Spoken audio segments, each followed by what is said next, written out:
You've probably spent your whole adult financial life doing one thing, right? Saving, investing, budgeting harder, squeezing a little bit more into whatever pot each and every month. Feeling that horrible little pang of guilt every time you book a holiday or something like that instead of topping up your investments. That guilt has basically been the engine, right, to your entire financial life. And there is a point coming in your financial life in the not too distant future where that stops mattering completely. The point where you could stop paying in tomorrow and your wealth would kind of carry on climbing faster than anything that you could shove into it by hand. And today, I'm going to give you that number so we can start to make it feel real. Look, I sit across from people whose money is growing by like £50,000 a year entirely on its own. And yet they're still grinding away in a job that they hate to force in another £20,000 a year. 50 grand landing, not every single year, but pretty consistently on autopilot. And they're sacrificing their weekends and their health to add, 15? They've crossed a line and they just cannot see it. And what I want to show you is exactly where that line is for you. The level where the market quietly takes over and your contributions become basically just a rounding error, because most people will sail straight past it without even noticing. And to be honest with you, the reason why I'm doing this video is because that whole notion costs you some of the best years of your life. So let's not make that mistake.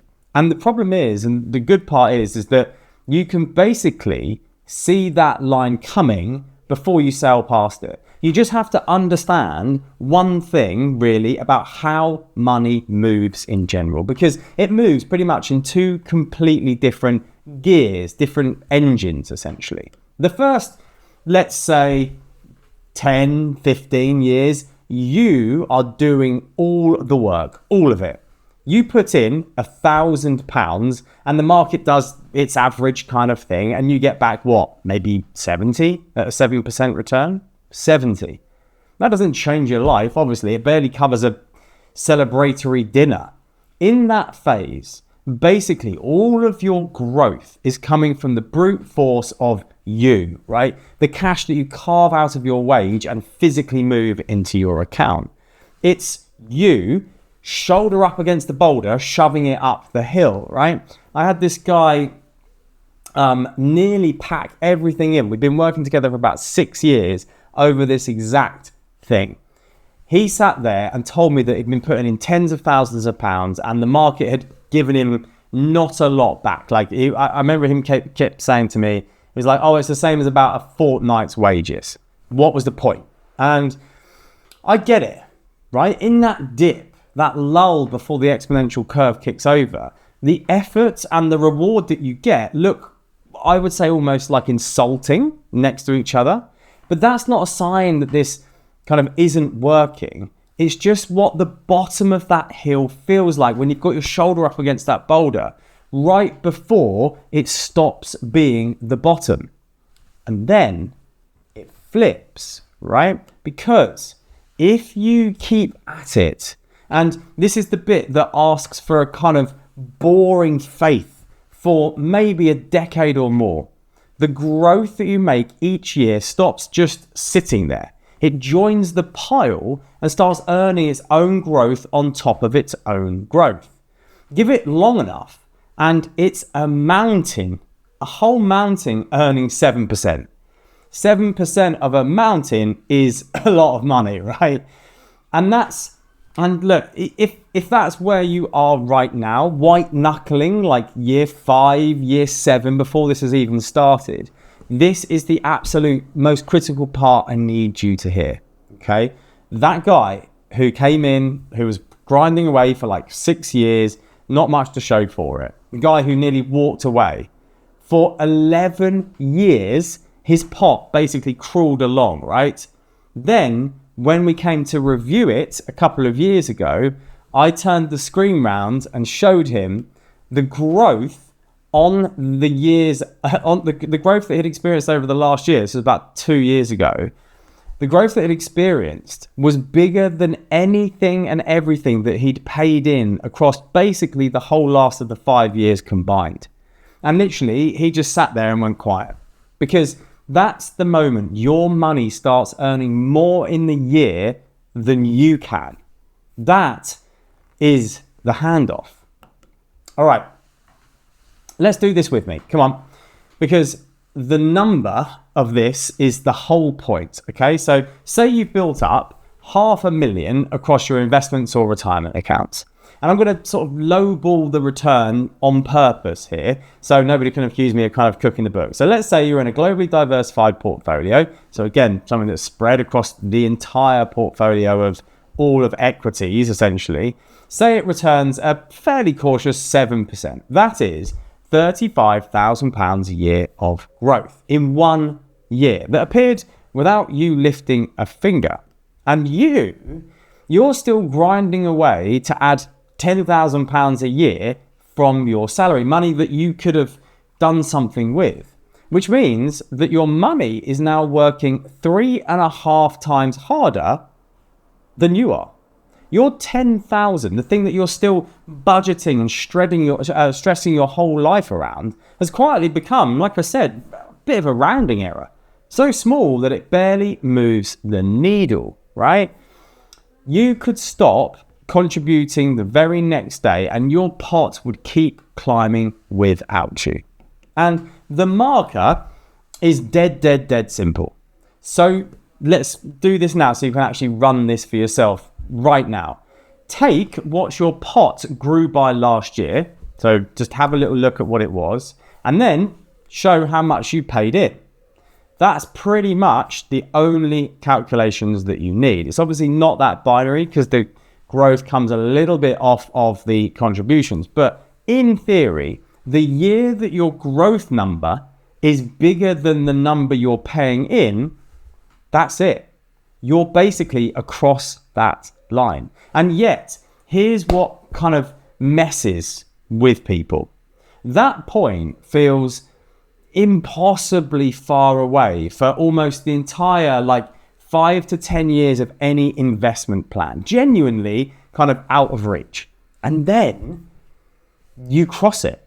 And the curve doesn't bend up gently, it's violent and upward. The compound growth chart is brutal. It's almost like it's showing off, essentially. Now, that sounds like nothing but good news, right?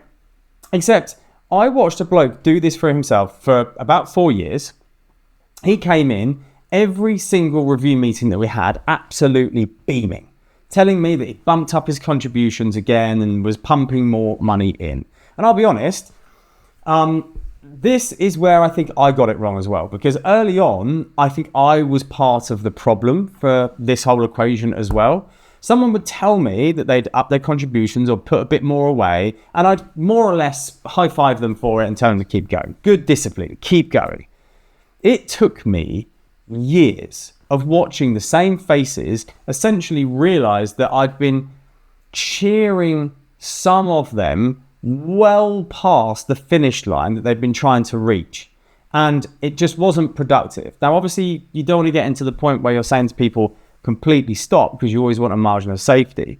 But the reality is if you're arbitrarily just throwing money into something that is not going to move the needle, what is the point anymore? Because here's what happens to the ones who never learn to spot the handoff point. They get trapped in something that I've come to think of as 1 more year syndrome, right? They hit their tipping point, let's say, at 52. The maths has quietly flipped. The market is now carrying their investments. But they've spent 25 years being defined internally by that grind, right? Frugal, careful, saver, investor. And the problem is that you can't just turn that off like a tap. So a lot of people just stay. They stay in the high stress job. They give up their weekends. They let their health slide. All so that they can force another, like I said earlier, 15 grand into a retirement pot that's already growing by £50,000 a year entirely on its own. It's the runner who's already crossed the finish line, isn't it? chest through the tape, but they just kind of never really heard the whistle. So they just keep on sprinting. And it doesn't have to go that way. So again, I had a woman with same numbers, more or less, who looked at the screen when we hit it. And instead of asking, how much more can I pile in? She asked when she could stop. And that was such a refreshing thing. So we worked it through and she'd gone past this point and she dropped to 4 days a week. And she kind of like booked a couple of holidays and trips that she'd been deferring for a decade with the money that she hadn't been spending. So that she'd been saving essentially, and now she was going to spend it. When we looked at the projections, the final number of her stopping those contributions and enjoying life today, it barely made a difference. It barely noticed. The projections didn't matter, because this isn't really a money problem. It's a permission problem. It's the thing that I end up talking people through one-on-one more than almost anything else. I think I finally worked out why it's so hard to switch off. Somewhere in those 25 years or whatever it is of saving, the savings part stopped being the means to the end and quietly became like someone's identity, pretty much. They're not protecting the goal. They're not projecting out to see what they need to get it. They're protecting their little habit. They don't want to change. The number on the screen says, hey, look, you've done it pretty much. Every instinct they're trained on, and I see it in their faces, says, don't stop, do more, save more, invest more. And there's a whole chorus out there that only ever kind of knows one note, essentially. Save more, always save more, tighten the belt again. And not one of them will tell you the day when you're allowed to stop.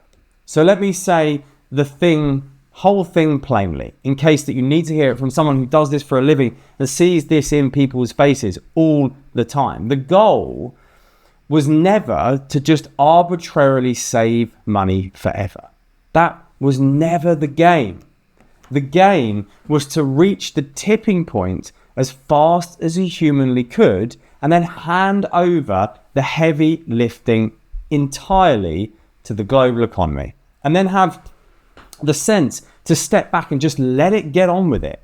Once you've passed it, the guilt you feel about like an expensive holiday, about dropping down to 4 days a week, about not maxing out every single ISA allowance or pension allowance, that guilt is now working against you. It's charging you real years of your life. One life to buy that, the one life that you've got to buy what? A small bump in your final balance, so small that it rounds away to nothing. You have probably already done the hard part. The boulder is probably all the way over the hill. That extra shove that you give it now, red in the face, weekend's gone, health fraying away, that's not building your future. That's just you still pushing long after the hill started pulling the thing down the other side on its own. Now, one of the things that you might have noticed in this video is, of course, there's one big elephant in the room here. And it's that we've been talking about the maths of investing and the maths of growing your money, and not actually talking about how to invest in the first place. Look, I've been doing this job for 15 years and have made well over £15 million worth of investment for my clients over that time. And I would say that I've learned quite a few lessons along the way, which is why I really think that you should watch this video next, because it's probably the most logical thing to do. I'm going to share with you everything I've learned by investing that much money over that amount of time. So give it a click and I will see you there.